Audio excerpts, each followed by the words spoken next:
देखिए साहब, 1.5 पेज का वो मेमोरेंडम ऑफ अंडरस्टैंडिंग है, 14 पॉइंट उसमें हैं। वो फारसी में उसका उन्होंने उस पर साइन कराया कि ये अमेरिकन तो झूठ बोलते हैं, फरेब करते हैं, बोल के मुकर जाते हैं। तो उन्होंने फारसी लैंग्वेज में साइन कराया। जो डोनाल्ड ट्रंप साहब ने साइन किया है वो फारसी लैंग्वेज। तो डोनाल्ड ट्रंप के तो ठंडे पसीने शुरू हो गए और उनको उनको बिल्कुल साफ विदित हो गया कि this stupid war of choice will have to be shut down. बात ऐसी है कि आपका एम क्या था? कभी कुछ कभी कुछ कभी कुछ बोल रहे हैं कि रेजिम चेंज, ईरान के लोगों तैयार हो जाओ, हमारे हैं, help is on the way, वगैरह वगैरह। तमाशा। कोई वहां सिरस्वा कोई रिवोल्ट नहीं है और 20, 30, 40 हजार बॉडी बैग आ जाते साहब, जबकि एक बर्दाश्त करना मुश्किल है। 13 में ठंडे पसीने आ गए और 13 में झूठ बोल कह रहे हैं हमारे 13 शहीद हुए, 13 पे सुई अटक गई। उसके बाद हमारे 415, 450 के करीब घायल हुए, लेकिन मरे केवल 13, अटक गई सुई, वो आगे नहीं बढ़ रही था, वो 13 में फंस गई। क्या है साहब, एक हिटलर था, उसके बाद आप आए हैं। तब आप रो रहे थे कि हमारी जेनोसाइड ये हो गया वो हो गया, अब आप कर रहे हैं। तो ये क्या खजल किया है साहब। ना इनसे थूका जा रहा है, ना निगला जा रहा है, गले में हड्डी फंस गई है ईरान। और ईरान भी समझ गया है कि बत्ती तुम्हारी बंद है, तो वो भी मरोड़ रहा है अच्छी तरह से। और हमारी भी गजब है साहब, हमारे में भी एक तबका है कि डोनाल्ड ट्रंप बादशाह हैं, बेसरताज बादशाह, कंपनी जहान बहादुर हैं। 250 साल तो हमको आदत हो गई जूते तलवे चाटने की अंग्रेजों की, अब ये सही। और ब्रिक्स के लोग कह रहे हैं भैया आप अमेरिका के ट्रोजन हॉर्स हो क्या? हम लोग डी-डॉलराइजेशन की बात कर रहे हैं, आप रहने नहीं, हम अमेरिका हमारा मोहब्बत है, दोस्त है, ये है वो है। कौन सी मोहब्बत, कैसी मोहब्बत? और क्या है रूस को मारो, लात मारो, अमेरिका की मेहमान मंडन करो। जब वेनेजुला पिट गया तो रूस ने क्या किया, चीन ने क्या किया? कुछ नहीं किया। हम तो अमेरिका के मेहमान मंडन करेंगे। यार ये हमने तो सोचा था केवल डोनाल्ड ट्रंप साहब पगला गए, लगता है सारों के दिमाग सटिया रहे वहां पे। नमस्कार, आप देख रहे हैं दी एज और मैं हूं आपके साथ प्रमोद तिवारी। इस वक्त पूरे विश्व में सिर्फ एक ही चीज की चर्चा चल रही है और वो है ईरान और यूएस के बीच में साइन होने वाले पीस डील के बारे में। लेकिन इस डील को लेकर सिर्फ कंफ्यूजन ही कंफ्यूजन है। यूएस कुछ कह रहा है, ईरान कुछ कह रहा है, मीडिएटर्स यानी कतर और पाकिस्तान कुछ और कह रहे हैं। इनके स्टेटमेंट्स जो हैं वो कॉन्ट्राडिक्टरी हैं, आपस में कोई समन्वय नहीं है। तो इसी कंफ्यूजन में थोड़ी सी क्लैरिटी लेने के लिए इस वक्त हम एक ऐसे इंसान के साथ मौजूद हैं, एक ऐसे शख्स के साथ मौजूद हैं हु नीड्स नो इंट्रोडक्शन, जिन्हें परिचय की कोई आवश्यकता नहीं है। इन्होंने इंडियन आर्मी में 37-38 साल अपनी सेवाएं दी हैं इस देश के लिए। He is a very known face in media. खुलकर भारत की बात करते हैं, खुलकर सारे मुद्दों पर अपनी राय रखते हैं। एंड आप समझ गए होंगे हम किसकी बात कर रहे हैं। Yes, we have major general GD Bakshi साहब विथ अस। जय हिंद सर, बहुत बहुत स्वागत है हमारे चैनल पे सर। कैसे हैं सर आप? All good, all good.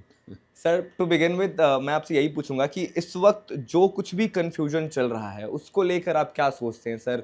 क्या चल रहा है दोनों सभी देशों के बीच में, खासकर जो इस पीस डील्स के इर्द गिर्द कनेक्टेड हैं? देखिए साहब, 1.5 पेज का वो मेमोरेंडम ऑफ अंडरस्टैंडिंग है, 14 पॉइंट उसमें हैं। वो फारसी में उसका उन्होंने उस पर साइन कराया कि ये अमेरिकन तो झूठ बोलते हैं, फरेब करते हैं, बोल के मुकर जाते हैं। तो उन्होंने फारसी लैंग्वेज में साइन कराया। जो डोनाल्ड ट्रंप साहब ने साइन किया है वो फारसी लैंग्वेज में। और पहला उसका जो सेंटेंस है वो ये है कि भाई सारी सेसेशन ऑफ हॉस्टिलिटीज होगी, क्या कहते हैं, ईरान और उसके एलाइज और अमेरिका और उसके एलाइज के बीच में। और खासतर उसमें लेबनान का ब्यौरा शामिल है कि भाई लेबनान की sovereignty, national integrity, territory respect की जाएगी, वगैरह वगैरह। और क्वाइट राइटली ईरानियंस कह रहे हैं कि भाई जो पहला क्लॉज है उसको इजराइल वायलेट कर रहा है शरेआम। वो कह रहा है कि जो भी मैंने हिस्सा ऑक्यूपाई किया है मैं नहीं खाली करूंगा और मैं बमबारी करते जाऊंगा। और कोई 100 के करीब तो कोई लेबनान के सिटीजन मार डाले। उन्होंने भी पलटवार किया है। अब जैसे कि डोनाल्ड वान साहब कह रहे हैं कि ये चिकन एंड एग स्टोरी हो गई, कि ये समझ नहीं आ रहा कि पहल कौन कर रहा है भाई। या हिजबुल्लाह फायर खोल रहा है नॉर्दर्न इजराइल पे, या इजराइल हमले करे जा रहा है, वो पलटवार कर रहा है, कौन कर रहा है? तो मतलब ये बताना बहुत मुश्किल है। लेकिन वो दोनों साइड से कह रहे हैं कि डी एस्केलेट करो, डी एस्केलेट करो, और शायद टॉक्स भी होंगी। फिर ये मुद्दा आ गया कि भाई न्यूक्लियर डील को प्राइमेसी दी जाएगी। उन्होंने कहा था हम डिस्कस करेंगे, 60 दिन हैं डिस्कस करने के। तो ये सीधा पहले कि अपने इंस्पेक्टर वहाँ पे जाएंगे, ये करेंगे ना, हमने नहीं माना उसके लिए, इंस्पेक्टर के लिए। और मतलब टोटल केओस और कंफ्यूजन वहाँ पे है। अब प्रॉब्लम देखिए ये है कि तमाशा कंफ्यूजन आपको करने का शौक हो, तमाशबीन बनने का शौक हो, वो दूसरी बात है।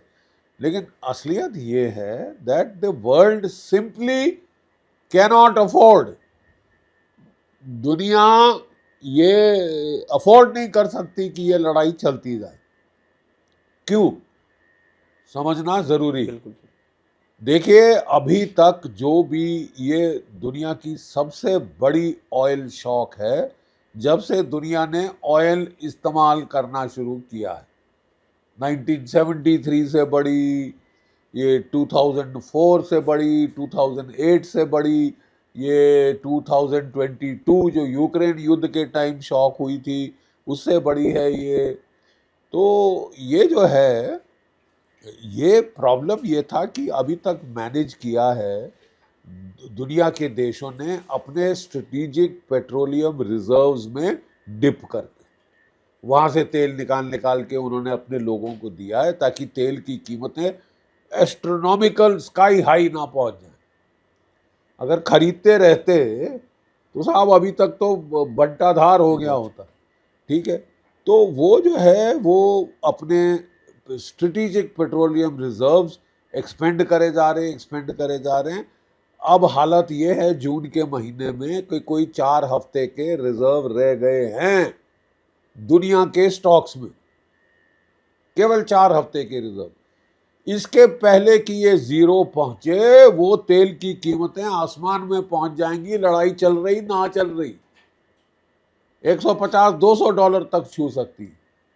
और जो रही सही दुनिया की इकोनॉमी की कमर नहीं टूटी है वो भी टूट जाएगी। तो अमेरिका को जब ये उसके अपने ऑयल कंपनीज ने बताया तो डोनाल्ड ट्रंप के तो ठंडे पसीने शुरू हो गए और उनको उनको बिल्कुल साफ विदित हो गया कि this stupid war of choice will have to be shut down, बंद करनी पड़ेगी, नहीं तो दुनिया की इकोनॉमिक तबाही। अमेरिका शामिल अमेरिका, और अमेरिका में मिड टर्म इलेक्शन चल रही है साहब। वो प्राइमरीज तो शुरू हो गए हैं और नवंबर में मिड टर्म इलेक्शन है, उसमें पिट जाएंगे रिपब्लिकन्स पिट गए। और अगर हाउस चला गया डेमोक्रेट्स के हाथ में तो कोई मुझे कोई खास हैरानी नहीं होगी अगर डोनाल्ड ट्रंप साहब इम्पीच हो जाते। सर आपने आपने एक टर्म यूज किया अभी कि स्टूपिड वॉर ऑफ चॉइस। हाँ बिल्कुल। और sir it's very interesting thing, और मैं भी इसी पे बात करने वाला था कि हम पीस डील से बाद में बात करेंगे। 4 महीने से जो पूरी दुनिया एक कॉन्फ्लिक्ट में लगी पड़ी है, क्या हासिल किया अमेरिका ने? आपको क्या लगता है सर? सिरस्वा, जो पंजाबी में बोलते हैं ना, सिरस्वा हासिल किया। बात ऐसी है कि आपका एम क्या था? कभी कुछ कभी कुछ कभी कुछ बोल रहे हैं कि रेजिम चेंज, ईरान के लोगों तैयार हो जाओ, हमारे हैं, help is on the way, वगैरह वगैरह। तमाशा, कोई वहाँ सिरस्वा कोई रिवोल्ट नहीं हुआ।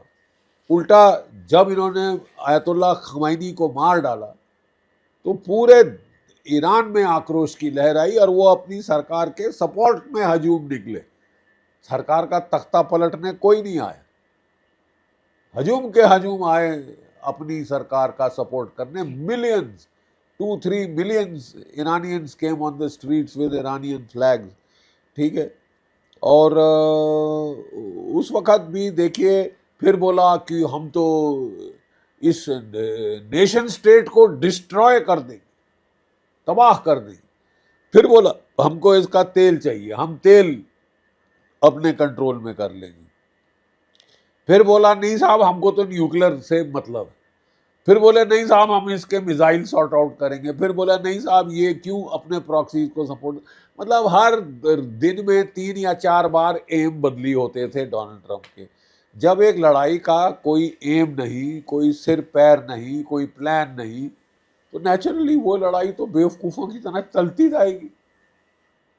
What is the aim, what is the objective.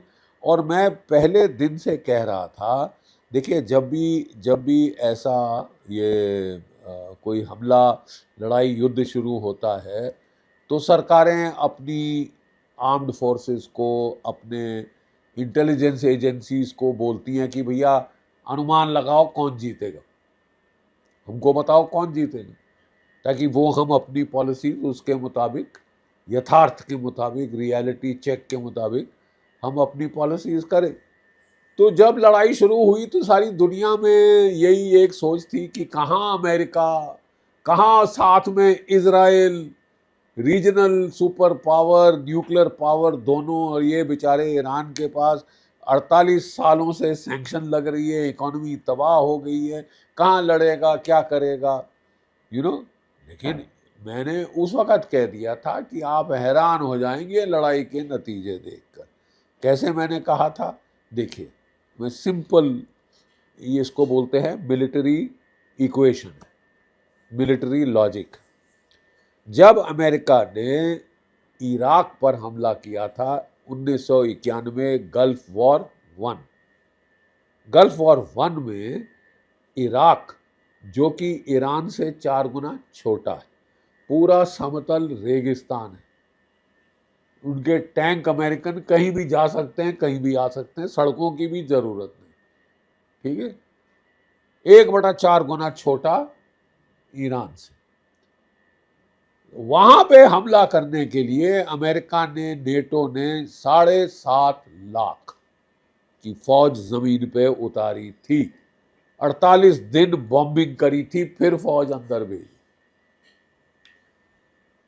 यहां ईरान 4 गुना ज्यादा बड़ा है, 93 करोड़ लोग हैं इसकी आबादी, पहाड़ी पहाड़ है, जैगरस माउंटेन, एल्बर्स माउंटेन, क्लिफ के ऊपर, कोस्ट के ऊपर क्लिफ्स ही क्लिफ्स हैं, कोई रेत नहीं, चट्टाने हैं सीधी।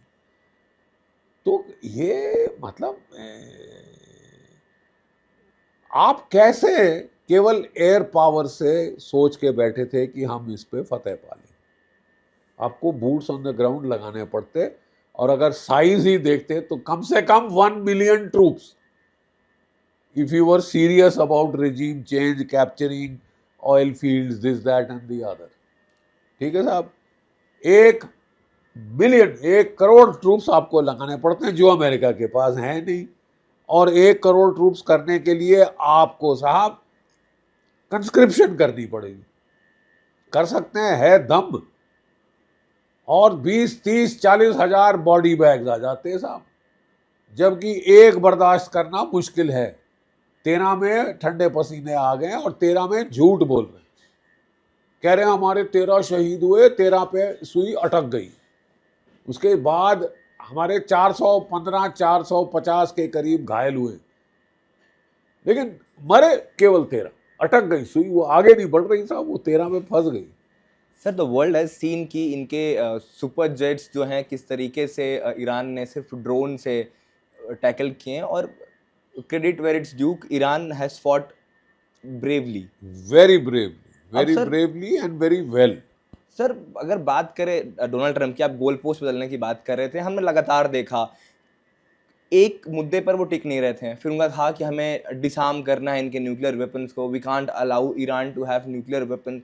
अब रूमर्स ऐसे भी आ रहे हैं कि ट्रंप कह रहे हैं कि हो सकता है they may have missiles, they may have nuclear missiles, there is no problem in it. कैसे देखते हैं सर इस तरीके के स्टेटमेंट्स को?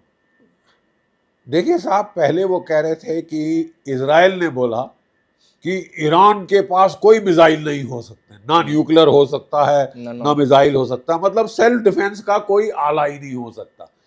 ईरान को बिल्कुल अपने आप को नंगा करके छोड़ देना चाहिए, जैसे कि गाजा है, ताकि वो शौक फरमाने के लिए जाके बॉम्बिंग करें। 1,20,000 लोग गाजा में मार डाले हैं, कोई 30,000 के करीब, कोई 3-4 हज़ार लेबनान में मार डाले हैं। जेनोसाइड कर रहे हैं, धड़ाधड़ पूरी इमारतों की इमारतें ढा रहे हैं। एक आदमी को मारना हो तो वो पूरी इमारत गिरा देते हैं, जिसमें कोई 1,000-100 आदमी हैं, वो सब खत्म। ठीक है, कोई अंत ही नहीं है। ये कहाँ का नाटक है नया कि मेरे जो दुश्मन हैं उनके पास आत्मरक्षा के लिए भी कुछ नहीं हो।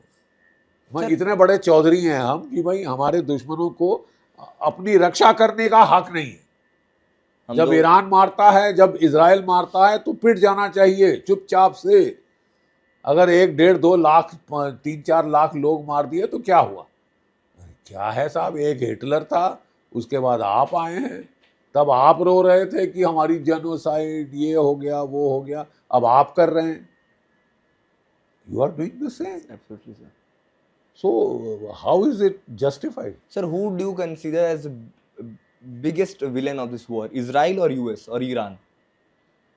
देखिए साहब, सीधी बात यह है कि पिछले 20 सालों से नेतन्याहू साहब कह रहे हैं कि बम बना लिया बना लिया बना लिया, बम आया, भेड़िया आया भेड़िया आया भेड़िया आया।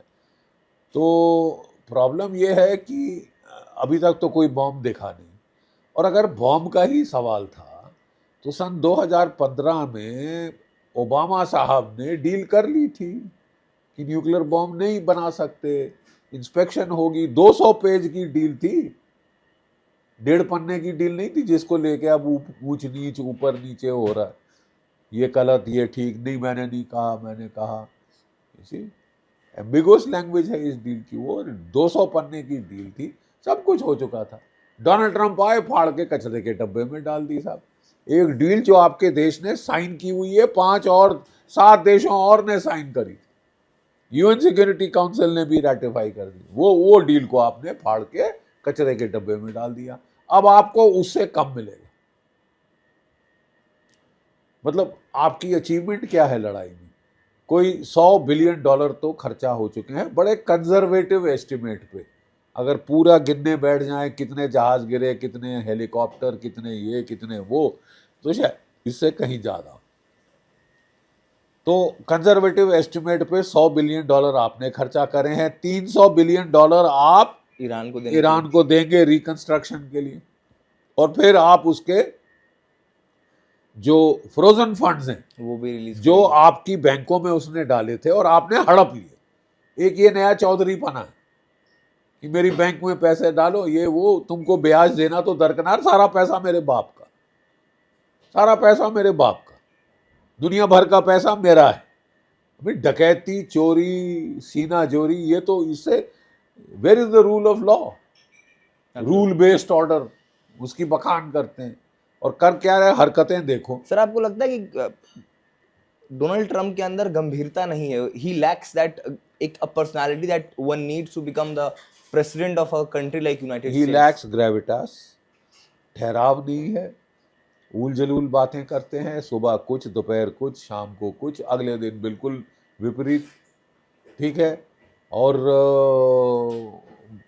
एक रियलिटी टीवी बना दिया है वॉशिंगटन को, 24 घंटे बैठ के वो बखान करते रहते हैं।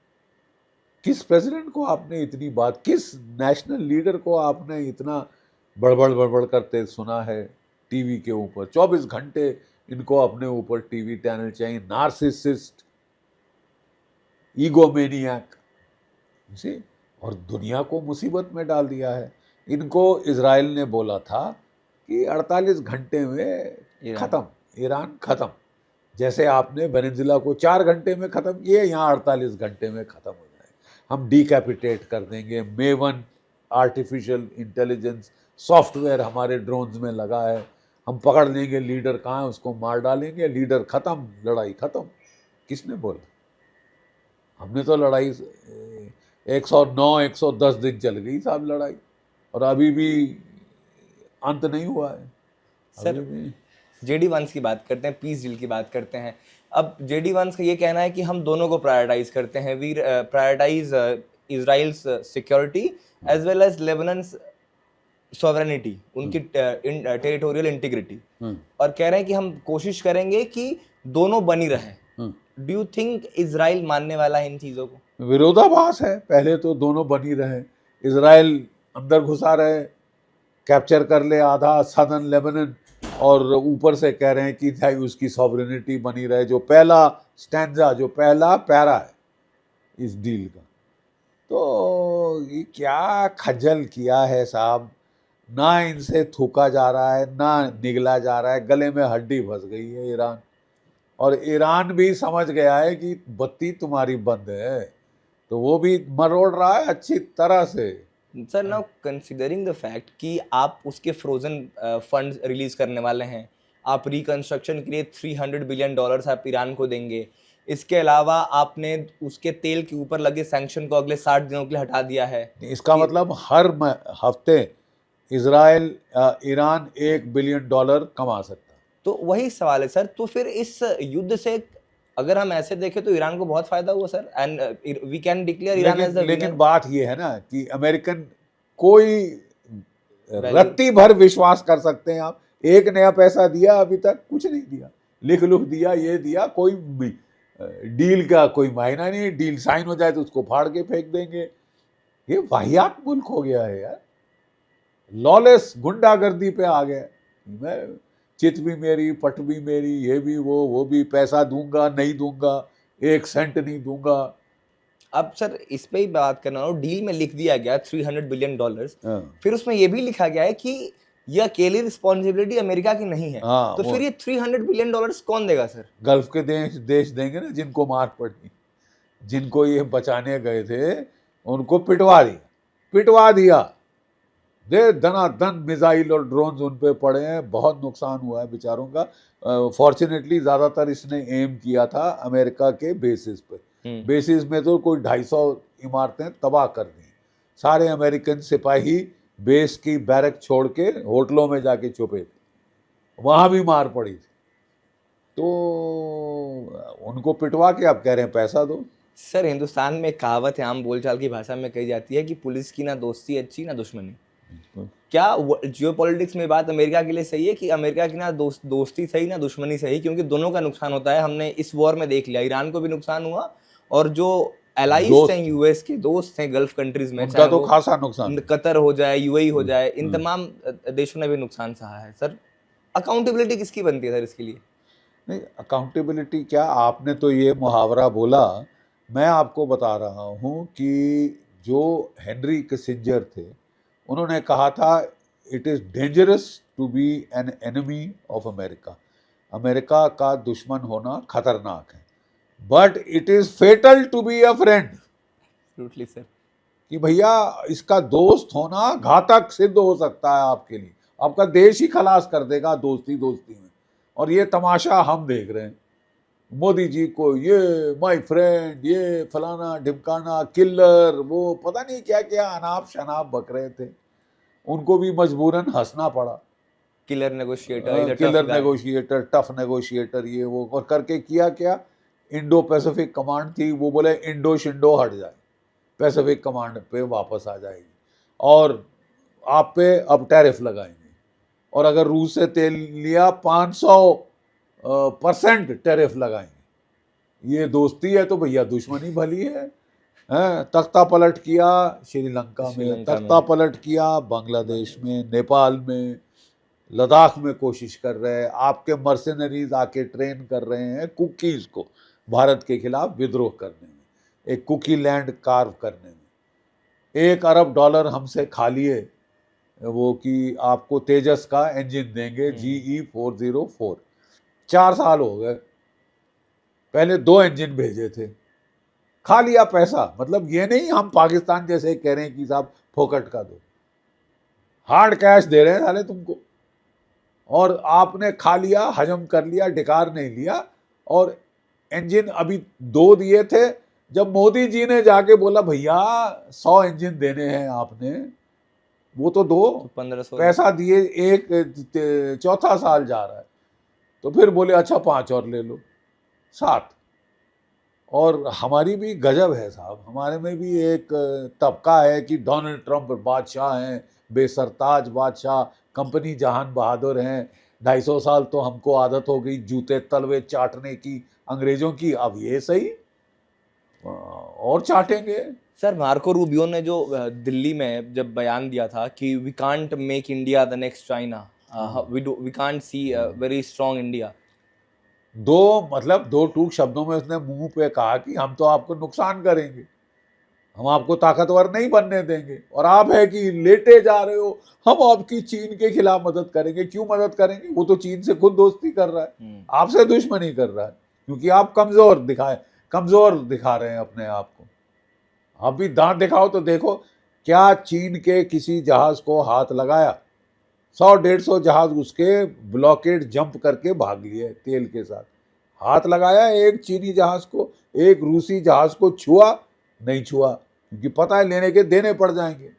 आपको 4 जहाज पे हमला कर दिया, 3 नाविक मार डाले। कि हिंदुस्तानी है, किसको परवाह है उनकी जान? हमें परवाह है साहब। और ऐसे तुमको अकल नहीं आई तो फिर ये भी सोच लो कि तुम एक न्यूक्लियर पावर को उंगल दे रहे हो। सर, जो चाइना में पीएम मोदी, सी जिनपिंग और पुतिन की मुलाकात हुई थी, क्या संभावना है कि ये 3 कंट्रीज साथ में आ सकते हैं कभी?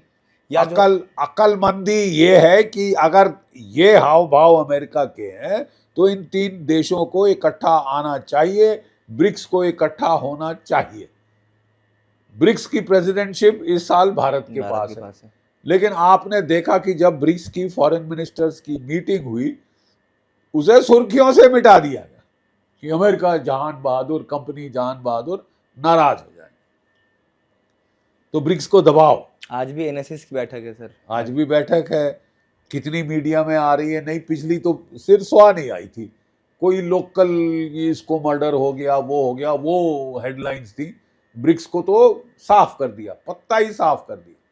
और ब्रिक्स के लोग कह रहे हैं भैया आप अमेरिका के ट्रोजन हॉर्स हो क्या? हम लोग डी-डॉलराइजेशन की बात कर रहे हैं, आप रहने नहीं, हम अमेरिका हमारा मोहब्बत है, दोस्त है, ये है वो है। कौन सी मोहब्बत, कैसी मोहब्बत? चार्ली बना रहा है आपका with capital C. I got it sir. Sir, अगर हम बात करें थोड़ा अपने पड़ोसी मुल्क की, आप पाकिस्तान के रोल को कैसे देखते हैं? क्योंकि मेरी बात पिछले दिनों एक मेजर जनरल राजन कोचर साहब से हो रही थी। उन्होंने कहा कि let give devil its due. अगर पाकिस्तान ने मेडिटेशन कराई है तो उसने अच्छा काम किया है। Pakistan played very smart. उसने ट्रम्प के ईगो के सामने वो नतमस्तक हो गया और उसने अपने कुछ काम करवा लिए। Do you agree with this statement sir? No, I totally agree with his statement. देखिए साहब, असली में हम लोग कह रहे थे कि सबसे ज्यादा किसकी, who had the greatest skin? भाई हमारी खाट खड़ी हो रही थी इकोनॉमी की। आपकी इकोनॉमी 7.2% पे ग्रो कर रही थी। आज के दिन गोल्डमैन सैक्स ने एस्टिमेट आपकी ग्रोथ का 5.9%, 5.9% पे कर दिया है। आपके 720 अरब डॉलर फॉरेन एक्सचेंज रिजर्व था, आज के दिन 500 के करीब आ गया, क्योंकि तेल की कीमतें बढ़ रही हैं, रुपये के ऊपर प्रेशर पड़ रहा है, रुपये की कीमत गिरती जा रही है डॉलर के बरखिलाफ। आपको एशियन डेवलपमेंट बैंक से, आईएमएफ से लोन लेना पड़ गया है।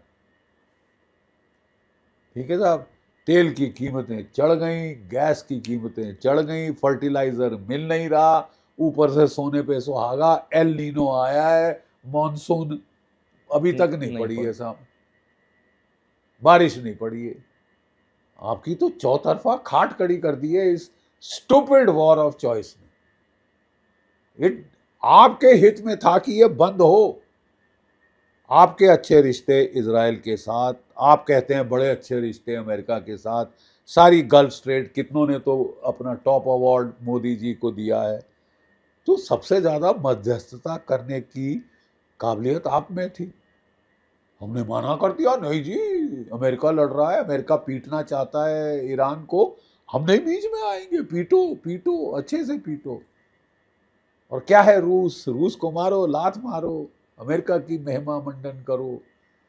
जब वेनेजुला पिट गया तो रूस ने क्या किया, चीन ने क्या किया? कुछ नहीं किया। हम तो अमेरिका के मेहमान करेंगे। रूस ने बोला अच्छा भैया, अरे ट्राइड एंड टेस्टेड फ्रेंड, तेल आपको $60 प्रति बैरल पे दे रहा था, हजम नहीं हो रहा था कि अमेरिका ने मना किया हम नहीं लेंगे, हम 5 गुना ज्यादा महंगा तेल लेंगे अमेरिका से। वाह, आपके कोई सक्के बैठे हैं वहां पे? नहीं, क्या मतलब है साहब?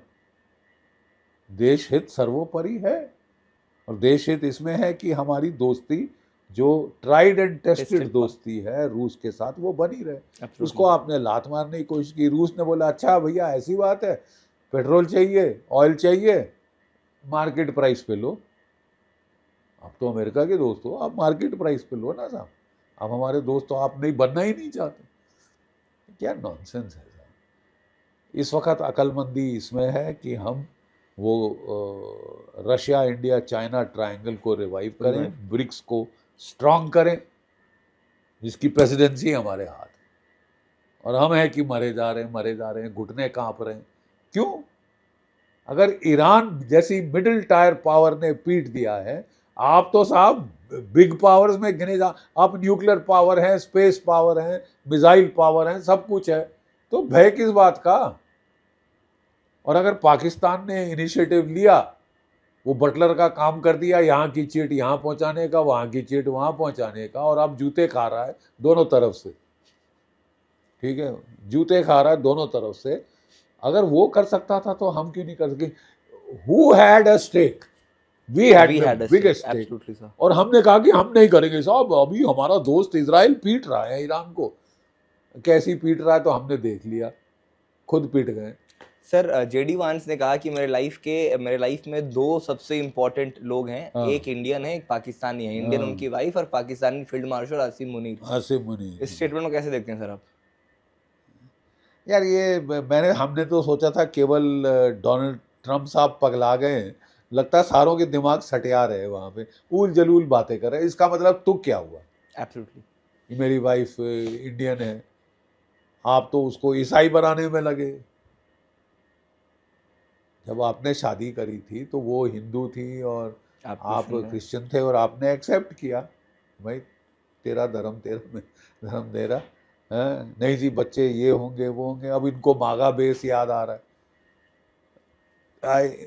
आई थॉट ये ज़्यादा पढ़े लिखे बंदे थे, ज़्यादा ठहराव था जेडी वांस में, लेकिन डोनाल्ड ट्रंप की जी हजूरी करते करते अब उनका भी सिर पैर समझ नहीं आ रहा किसी को। सर, अब बात थोड़ी भारत की करते हैं और भारत के पड़ोसियों की करते हैं। सर, बांग्लादेश और नेपाल दोनों के साथ इस वक्त थोड़ी तल्खियां चल रही हैं। बांग्लादेश से इसलिए क्योंकि हम फेंसिंग की बात कर रहे हैं, and government of West Bengal ने भी लैंड क्लियरेंस कर दिया है फेंसिंग के लिए। नेपाल के अपने कुछ टेरिटोरियल डिस्प्यूट्स हैं। वापस परसों जो नेपाल के पीएम हैं बलेन शाह, उन्होंने लीपू लेक और काला पानी इनको लेकर बात की कि हमारे पास अब सबूत है और भारत से अब इस पर बात होगी। दोनों एक एक करके सब बताइए कि कितना इंपॉर्टेंट है to keep them in confidence, दोनों देशों का कॉन्फिडेंस और रिश्ते बने रहे भारत के साथ। और क्या आपको लगता है कि Bangladesh is going to be next bone of contention for India, next Pakistan for India? अरे साहब, जब वहाँ तख्ता पलट हुआ, बांग्लादेश को आज़ाद कराने के लिए हम लोग, मेरा बैच, हम लोग लड़े थे, मरे थे। 3,800 से ज़्यादा हमारे अफसर, जेसीओ, जवान शहीद हो गए थे बांग्लादेश को आज़ाद कराने के लिए, मैक्सिमम नंबर किसी युद्ध में। और वही बांग्लादेश में आज रज़ाकार का दबदबा हो गया था, खासकर मोहम्मद यूनुस के टाइम। वो रज़ाकार जो बंगाल की औरतें सप्लाई कर रहे थे, बांग्लादेश की औरतें पाकिस्तान की फौज को, यानी pimps, they were pimping for Pakistan. और वो वहाँ पे आके चौधरी बन के बैठ गए थे, जो मुक्ति वाहिनी वालों को तो गाली गलौज मार काट शुरू हो गई थी। तो साहब ये यहाँ पे तो बिल्कुल whatever we had gained by the 71 war वो अनडन हो गया मोहम्मद यूनुस के time. Thank God Mohammad Yunus को लात मारी बांग्लादेश के लोगों ने, बीएनपी पार्टी को ले आए, और वो भी तभी आ पाई क्योंकि अवामी लीग को इलेक्शन ही नहीं लड़ने दी, बैन ही कर दिया इलेक्शन से। तो खैर साहब, जो कुछ भी है, अब वहाँ पे एक ये पार्टी है, वो जानते हैं आटे दाल का भाव, 3 तरफ से आप घिरे हैं भारत से। आप टेक्सटाइल एक्सपोर्ट करते हो, कपड़ा भारत से आता है। आप जूट को उगाते हो, वो बनता हमारी फैक्ट्रीज में है, कलकत्ता में जूट फैक्ट्री में। मतलब you are dependent on India for everything. और ये है फिर आंखें दिखा रहे हो। और वो मियाँ मोहम्मद यूनुस, ये मुंह मसूर की दाल, 2 टके का लफंटर, अमेरिका से पैराशूट किया है, ग्रामीण बैंक खोली थी, गरीबों से पैसा खा रहा था और जाके हिलरी क्लिंटन को दिया उसकी इलेक्शन के लिए $6 मिलियन लूट के। किससे? मछुआरों से, बेचारे काश्तकारों से, एग्रीकल्चर लेबर से, उनके पैसे छीन के वहां हिलरी क्लिंटन को दिए कि मैडम आप कैंपेन लड़े, मैं आपके साथ हूं। तो उसको उठा के उन्होंने पैराशूट कर दिया कि तू राजा है बांग्लादेश का, बेसरताज बादशाह। और ये बड़े उम्मीद में थे कि मैं तो इलेक्शन ही नहीं होने दूंगा। जब दुम मरोड़ी तो इलेक्शन करनी पड़ी तो पिट गए। अब जो है ये सारा जो बॉर्डर बेल्ट है बांग्लादेश का, मोहम्मद यूनुस के लोग जीते। वो हरामखोर जिन्होंने अपने देश के खिलाफ बगावत करी, वो वहां पे बॉर्डर बेल्ट में जीते। कहीं बांग्लादेश में नहीं जीते, बॉर्डर की बेल्ट में जीते। जमाते इस्लामी की बात, जमाते इस्लामी और JNB वगैरह वगैरह एंड ऑल दैट। तो अब जो है साहब, हमको भी केयरफुल होना पड़ेगा। अपना राष्ट्र सुरक्षा सर्वोपरि है। धमकी दे रहा था कि मैं सिलीगुड़ी कॉरिडोर काट दूंगा, मैं बिहार, उड़ीसा, वेस्ट बंगाल को पकड़ लूंगा, 7 स्टेट बना के मैं सिकंदर आजम के बाद मेरा नंबर। अबे तू अपने आप को बचा ले, वो बहुत काफी है। अभी तक बचा हुआ है हमारी एटार सफरेंस, ठीक है? नहीं तो तेरे जो पंख है ना वो हम काट देंगे। ये सिलीगुड़ी कॉरिडोर को हम जिसको चिकन नेक बोलते हो, एलिफेंट नेक बना देंगे। और जो आपका वो त्रिपुरा में दूसरा है, वो भी कायदे से हमारा है।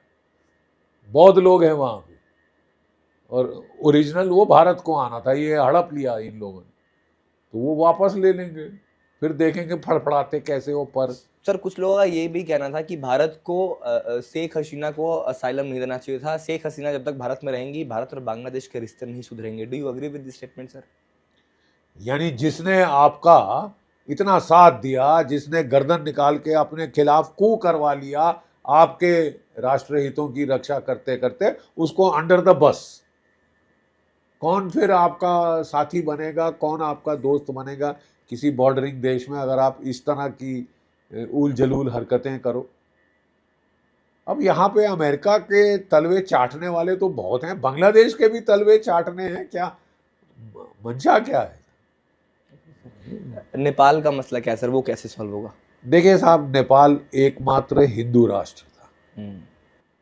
गवारा नहीं हुआ यहाँ पे कि हिंदू राष्ट्र क्यों है।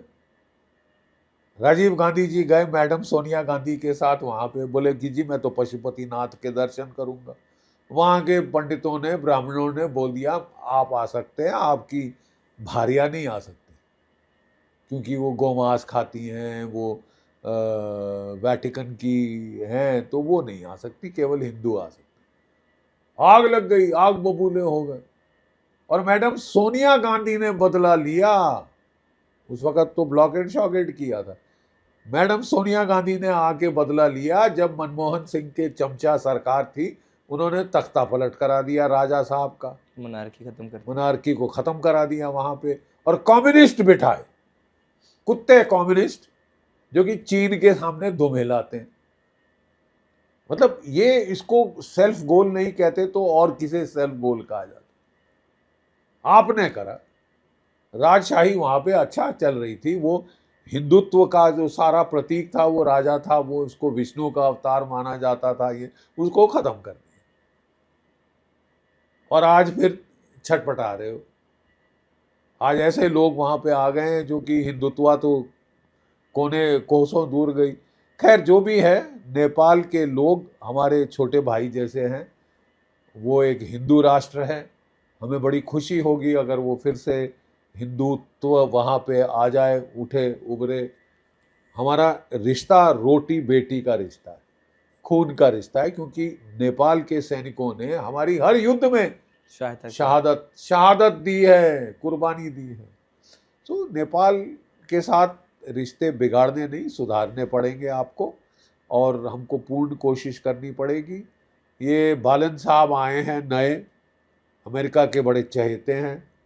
ये पूरी कलर रेवोल्यूशन एक किस्म से अमेरिका ने वहाँ पे करी थी। खैर जो कुछ भी है, ये इलेक्शन जीत के आए।